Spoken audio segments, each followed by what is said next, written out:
Doctor, you talked about food a little bit, raw food, and how important that is. I'm not sure what the percentages are, but most people have microwave ovens in their house and cook a lot of food that way. Is that good? It's the best way to kill yourself really, really fast. You can even do a test. Microwave water, let it go cold so you don't think the heat did it. And you have your flower pots, 2 flower pots with the same flower, bought at the same shop. And one you water with regular water, and the other you water with microwave water. The one you water with microwave water is dead in 3 to 7 days. Dead. Not minusculely growing. No, it's done. Then the military started to, for reasons to get food faster warmed up for our military, they tried microwaved food. After 3 days, they had to stop because everybody was throwing up, dizzy, and nauseous. The microwave is basically destroying every food value that's in the food and turning it into a toxin. So everything out of the microwave is highly toxic. And the food value is completely zero. So it doesn't really matter if you have a bowl of vegetable soup that you warm up in the microwave oven, or if you eat cardboard. It makes no difference because the food value is not there anymore, and it also becomes toxic. And the microwave oven is, I mean, yeah, it's convenient, and I have to admit sometimes if I'm on a run, I reheat my coffee in a microwave oven, and I know it's bad, but we are just humans.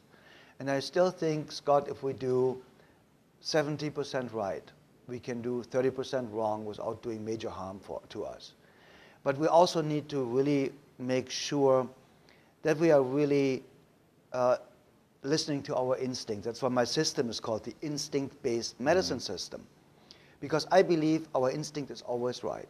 I believe our instinct is God talking to us, or our soul, or the universe, or nature, however you want to call this energy, it does not really matter. And when we start listening to our instincts and we feel, I don't feel right. Yeah, something is wrong. Just believe me. You have the feeling, I don't feel right, something is wrong. And this is where we need to start listening again. So if something is wrong, start researching. What did I do? What did I eat yesterday? Might it be just something that upset my stomach yesterday? Should I just eat, I don't even know really, in Germany you have Zwieback. It's kind of like you give it to babies. It's this hard kind of like very crispy kind of a bread. And you have babies bite on it when they grow teeth and stuff like that. I don't really know the English word for it, but it's kind of like Melba toast. Okay. So you eat this for one day, and you find out, oh, do I get better? Do I feel better? Because it cleanses out your colon. It helps you. You have some fiber-rich food, whatever, and you just have a lot of water that day. And in 90% of the cases, that cures the problem. But always grabbing a pill because something is wrong just covers the symptom, and you will never find out the root cause, because my instinct-based medicine system is only about the root cause. We do not treat disease. We do not treat illness. We do not treat the patient. We are just identifying the root cause and helping the person to eliminate the root cause. And the symptoms just fall off. But you've covered with medication. Let's say for spinal problems. You can have headaches. There can be, from your spine, a misalignment of your spine. You can have eaten something really bad yesterday, and the toxins that your colon is producing, or digestive tract, giving you the headache. You can have a lot of stress. You can get a headache from that. Your muscles might be tight, and there's no oxygen in your brain. So there are hundreds of possible reasons for you to have a headache. So if you just take a headache pill and the pain goes away, at least you believe it's gone away. It's not really gone away. You just believe it is. It just covers the information flow. It breaks the information flow from your nervous system to your brain, telling you there is pain. That's all it does. It doesn't get rid of the pain. But now you will never really research, where did it come from? What food shouldn't I eat? What food do I eat? Every single time I eat this, I get a stomach ache, or I get a headache, or I get dizzy. We never get there because the medication covers the symptoms. So we think we are cured. It's like people say cancer patients are in remission after treatment. No, they're not. they are dead to 90%, and no body function is there any longer. So the cancer doesn't grow at the moment, and the good stuff doesn't grow at the moment.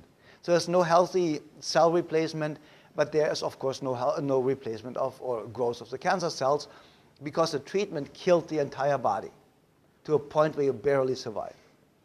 That's why it says on the chemotherapy side effects, death as a side effect.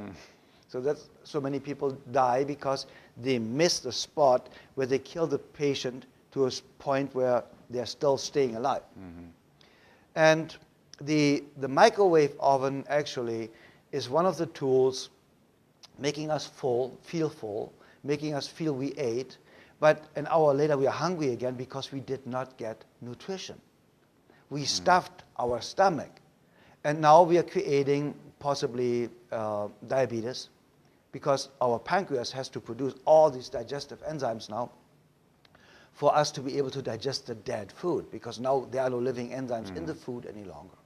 Even if you have the vegetable soup, you just put into the microwave oven. And that's one of the main reasons also for diabetes. So the microwave oven could be one of the main reasons for diabetes, because we cannot digest what we eat. And I mean, eventually the body gets rid of it, but it's a huge effort for the body to get rid of microwave food. So basically, Scott, the microwave oven is not something we should use. I mean, in an emergency situation, once in a while, I don't really think it does a big harm to us. But if I would not feel right, I would not do one single thing wrong, I would be fanatic about drinking a gallon of water a day with half a teaspoon of pink salt in it. I would be fanatic in a raw food diet. I would juice like crazy. You know, and people don't understand you can really detoxify your system with apple, carrot, celery juice in the morning, freshly made, of course, 1/3 each. If you're really highly toxic, you really get diarrhea. And people think it's a bad thing. No, it's not. You are so toxic that the body is using the first opportunity to get rid of the toxins in an instant. It's just flushing you out. So it just tells you how toxic you are. And that, Scott, is something that is really unbelievably phenomenal, that you can ruin your body for 30, 40 years. And you do for a couple of weeks the right thing, and we are healthy again. This is so phenomenal. My message of hope, you know, people say, you give people hope. Yeah, I give people hope because I know, I have seen it happen. I have seen people coming into my office saying, I have 3 months to live, 6 months to live, 9 months to live. My own mother had 6 months to live with hepatitis C, liver cirrhosis, and liver cancer in a terminal state. 6 months to live 42 years ago. And as you know, my mom is still alive today and the healthiest person in the world. And I can tell you that because I've seen it. The most important part is you need to talk to people that are producing results or produced results on a consistent basis. Never talk to somebody like a economy professor that never made $1 million in his life teaching you in university how to be rich. That's absurd. You know, I spent more money in a year in restaurant tips than they make. So this guy wants to tell me how to make money? No, I made the money before, from coming from starvation, from coming from a family from refugees after the Second World War. And I knew what it means to have nothing to eat, because there were days where we had nothing to eat. So I made my success, I made my money. I wrote 19 best-selling books. If you want to write a best-selling book, talk to me. I wrote 19 of these. I have worked with over 66,000 patients. If you want to know how to work with patients, ask me.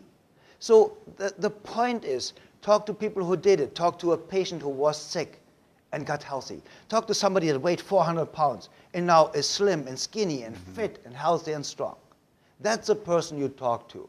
Not a doctor whose lifespan statistically is the shortest of all professions. The doctor has a lifespan, an average of 56 years of age, the highest abuse rate of alcohol, the highest abuse rate of drugs, and the highest rate of suicide.